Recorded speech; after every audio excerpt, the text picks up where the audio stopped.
Okay, so this is the first video in a series on building what I call the Democratic chair. So I guess the first thing I have to do is explain you the name. Why did I call it the Democratic chair? Well, it just comes from the fact that woodworking, especially nowadays, can be real expensive, which eliminates a lot of people from taking part in it. So I designed this chair to be made with just a handful of tools. In fact, it's about 10 tools. I almost called it the 10 tool chair, but it didn't quite have the ring to it. And this gives it access to a larger portion of the world's population. And giving people an equal opportunity regardless of economic status is kind of the definition of democratic. So after bouncing around with a lot of different names, I just decided that name had to stick. And it also is kind of in reference to a guy named Bill Copperthwaite and his definition of a democratic tool, which was very much the same thing. And but there's also another use for the chair. Well, there's a lot of uses for it. You can sit in it, but there's other uses for it for the process. And that is, it's really a learning chair. It's a chair to build skill, draw knife skill mainly. Because when you start eliminating your tools, so I mean, a saying I like a lot is poverty makes for a good cook. And for those of us that are not fortunate enough to be poor, to force us to use some of these basic tools past their point of diminishing returns, we have to force ourselves. And as we force ourselves and become more skilled with something like a draw knife or an axe, then that point of diminishing returns moves. And in moving that point, we become much more efficient with our work. Our work is better and we enjoy it more.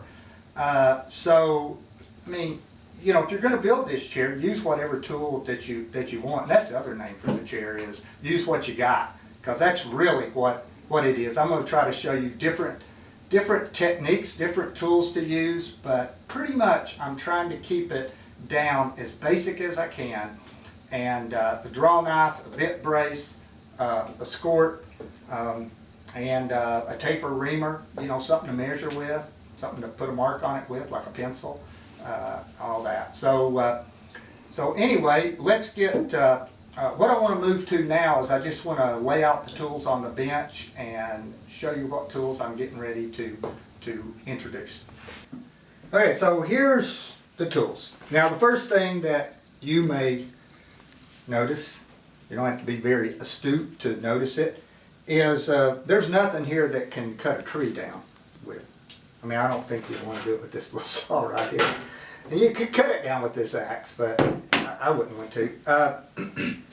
So obviously there has to be something there, chainsaw, or you know, or you can find logs at the log yard sometimes that have been sawn up, which you'll see in the video, or maybe a friend has a chainsaw or whatever. But yeah, so that's not here. But so I've just thrown in just a small little crosscut saw. We can do everything with it. Now obviously I've got 5 or 6 saws for different purposes, and some of them work better for the purpose rather than this, but this one kind of covers the whole boundaries there.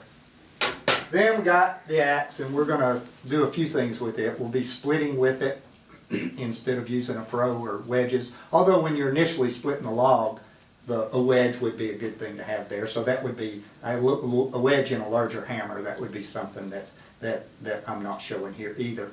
And then also hewing. We're going to use this for some hewing. The main tool, the draw knife, that's going to do the bulk of the work, carry the bulk of the work. And it is the tool that you, in my opinion, that you want to become the most skilled with making a chair. Even if you're doing a fine 18th century Windsor chair, you're wanting to use the draw knife to its furthest extent you possibly can. So the plank for the seat needs to be smooth down some way. I usually use a combination of 3 or 4 planes in doing that, but this right here is all you need. This is a jack plane, a number 5. It's the most common old plane that's out there because it's the one that was found in the carpenter's toolbox, and blades just slightly cambered on it, so I can rough stock out, but I can still get a fairly smooth surface. Now, I don't think you maybe want your tabletop like that, but it'll work for this chair very well, in fact. So I guess the most specialized tool here, and the one that would be the hardest to find old and that you'd have to spend money on, would be the skort. So you know, you could carve the seat with some other tools, a gouge, even an adze if you have one. But I'm going to show you how to do it with just the skort. And then you got to drill some holes. So I'm counting. So I'm kind of cheating here, or maybe not. I'm counting all this as one tool. Well, I mean, who's counting anyway? But bit brace and 3 bits. So I've got a 3/8 bit for the holes up in the crest rail, 1/2" bit for the spindle holes in the seat, and then a 5/8 bit for the leg holes in the seat and for the stretcher tenons going into the legs.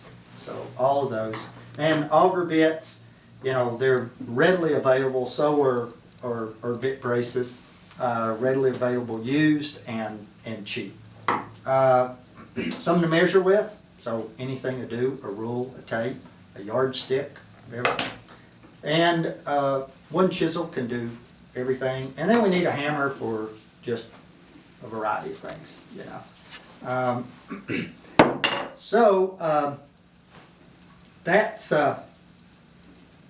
That's kind of it. It's what I'll be using. It's a lot of fun. Now, there's some tools that I've used that you will make. So, taper reamer. Forgot about my taper reamer.